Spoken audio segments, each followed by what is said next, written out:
Iya, pasrah. Ini saya menganggap kayak kematian, pasrahnya itu sama yang Maha Kuasa. Tapi urusan duniawinya ya saya perjuangkan. Habis mau tinggal di mana lagi? Saya kan bukan developer yang punya banyak perumahan gitu bisa pindah-pindah.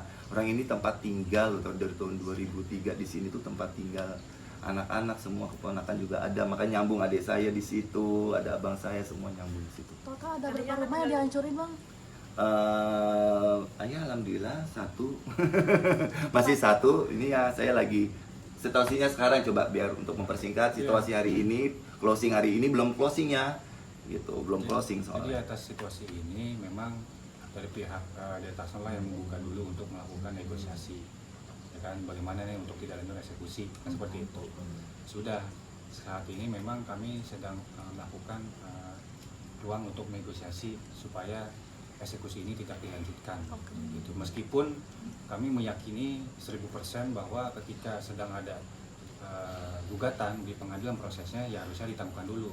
Tetapi karena itu inisiasi dari pihak atas untuk melakukan negosiasi, maka saat ini sedang dilakukan negosiasi terlebih dahulu untuk tidak lanjut eksekusi. Demikian sih. Nantinya akan tinggal di mana? Mungkin nantinya akan tetap perjuangin ini atau mungkin ada pindah ke tempatnya seperti apa? Akan tinggal tetap di sini atau gimana Bang Arlan? Iyalah tetap tinggal di Tetap sini. tinggal di sini ya kan, karena selain daripada alasan hukumnya ya, tetapi ini kita tidak bicara juga terlalu melalui elemen hukum. Di satu sisi ada tadi masalah negosiasi, makanya negosiasi ini sangat terbuka. Makanya sekarang ini lagi dirembukan juga gitu, bagaimana formula yang baik supaya nanti bisa dapatkan jalan tengah, win solution, supaya semua pihak itu tidak dirugikan, seperti itu sih. Malah mungkin untuk kerugian hari ini mungkin barang-barang yang dari rumah yang dieksekusi mungkin dialihkannya mungkin kemana sih? Barang-barang dari rumah yang dieksekusi hari ini. Iya, untuk sementara ke garasi yang aman, ada bagian-bagian tanah yang kebetulan di daerah sini yang memang nggak kena eksekusi. Jadi bisa kayak garasi itu nggak kena, halaman di sini nggak kena. Jadi ya semua barang-barang yang dari rumah sana lagi pindah ke sini sebagian besar. Kalau kerugian ya kita tinggal di sini. Ya kalau bangun 2003 ke sini ya bangun rumah kayak begitu semeter berapa udah nggak tahu deh, udah belum ngitung. Sebagai perjuangan juga nggak sih mungkin ini Belum mungkin itu. harta benda dari dunia entertain mungkin Bang Atahari? Ya ini Perjuangan ya kan? sedihnya adalah kami ini orang kecil. Bagaimana kan seniman di Indonesia tuh warga kecil, asal kalian tahu, jangan ngeliat popularitasnya aja. Tapi kita tetap orang kecil, syuting dari pagi ketemu pagi, keringat dan darah. Tiba-tiba ada kejadian gini. Kalau saya nggak kuatkan mental saya, kalau nerima ini nggak seperti kayak kematian, berat, ya kayak gitu. Jadi ya udah, kalau namanya hak dari Allah, insya Allah balik lagi. Apapun itu jalurnya, caranya bagaimana. Tapi saat ini yang tadi lagi dinegosiasikan segala macam, tentu saja berdasarkan kemampuan saat ini, ya kemampuan, karena memang nggak sedikit yang dinegosiasikan.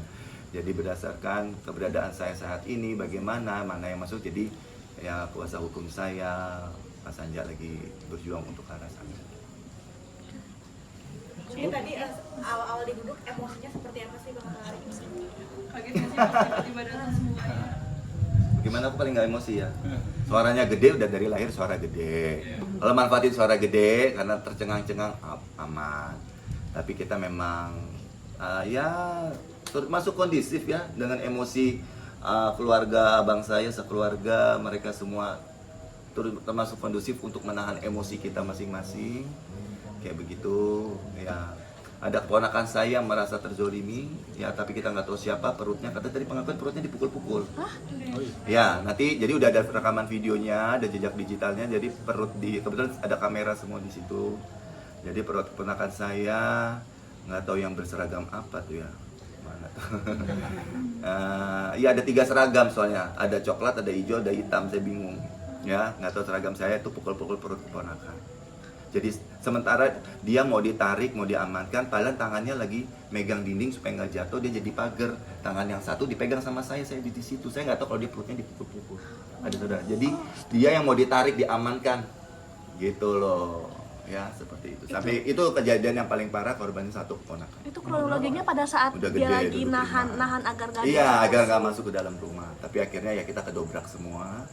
Dan kita alhamdulillah warga-warga jaga diri deh, jaga ucapan, jaga tangan, ibarat kata gitu. Kondisinya Pasti sekarang untuk beli tanah-tanah lagi kayak bener-bener di kulit. Masya Allah, bukan kapok, harus lebih pintar. Saya waktu tahun 2000 itu baru jadi artis itu kurang lebih baru 2 tahun jadi pemain sinetron, belum ada duitnya, nyicil-nyicil. Ya sinetronnya mah meledak, emang duitnya ada gitu kan ya. Nah saya nyicil-nyicil, ya tanah di kampung Tanah Murah, saya bukan bapak saya sudah nggak ada gitu kan ya, ngurus sendiri kehidupan masih remaja, jadi saya korban. Nah dibikin pinternya baru sekarang dari 2015 pelan-pelan sekolah kehidupan namanya, makanya saya nggak bisa cerita lebih banyak. Yang penting warga Indonesia semuanya bersatu-satu perjuangkan ini hak tanah airnya, diperjuangkan tapi dengan juga formatifnya dijalankan, surat-suratnya dirapikan, sekarang itu di-digitalize, ya letter C semua dari kelurahan dijaga semuanya. Itu sih benar-benar saran dari BPN-nya juga dijaga. Jadi saya hikmahnya ini untuk fans saya semua setanah air gitu, jangan terjadi sama kalian. Karena ya saya akhirnya ikut bisa merasakan warga Indonesia tuh yang dizolimin juga ya, kasusnya sama saya yang kampung halamannya sampai terusir satu kampung halaman saya. Saya jelek-jelek jadi artis yang bisa merasakan gitu loh, sedih. Mungkin Ya. ibu sendiri, anak-anak lain-lain seperti apa nih akhirnya? Ya aman-aman, anak-anak langsung masuk rumah, main di dalam bebas main. Padahal lagi ujian mau masuk SMP yang laki main biar dia nggak stres, nggak boleh lihat, jangan dengar main. Ya, jadi mereka juga saya cek terus. Saya hampir sejam sekali saya cek. Oh, oke. Mereka lagi main, lagi happy, lagi udah. Penting mereka ya enggak. masa saya sempat kena pukul kondisi juga pada saat lagi bertahan. Enggak, kalau saya alhamdulillah mereka baik-baik kalau sama saya. Jadi saya nggak ada kena kekerasan fisik. Saya bilang sama mereka, wajar kalau jadi pager. Kalian yang maksa, kita jadi pager yang bertahan. Jadi kita yang bonyok sebenarnya jadi pager begitu. Keponakan kondisinya saat itu seperti apa Mas? Ya keponakan lagi perlu diurut aja. Mungkin terakhir ada warning nggak sih untuk pihak lawan si Dede? Apa warningnya? Nanti saya salah, pengancaman, Jadi begini. pemerasan, nggak berani. Coba ada kuasa hukum buat Jadi Pak Dede Tasno. posisinya kan memang kalau mengenai hukumnya, kami meyakini bahwa 1000% ini kepemilikan Atta Larissa.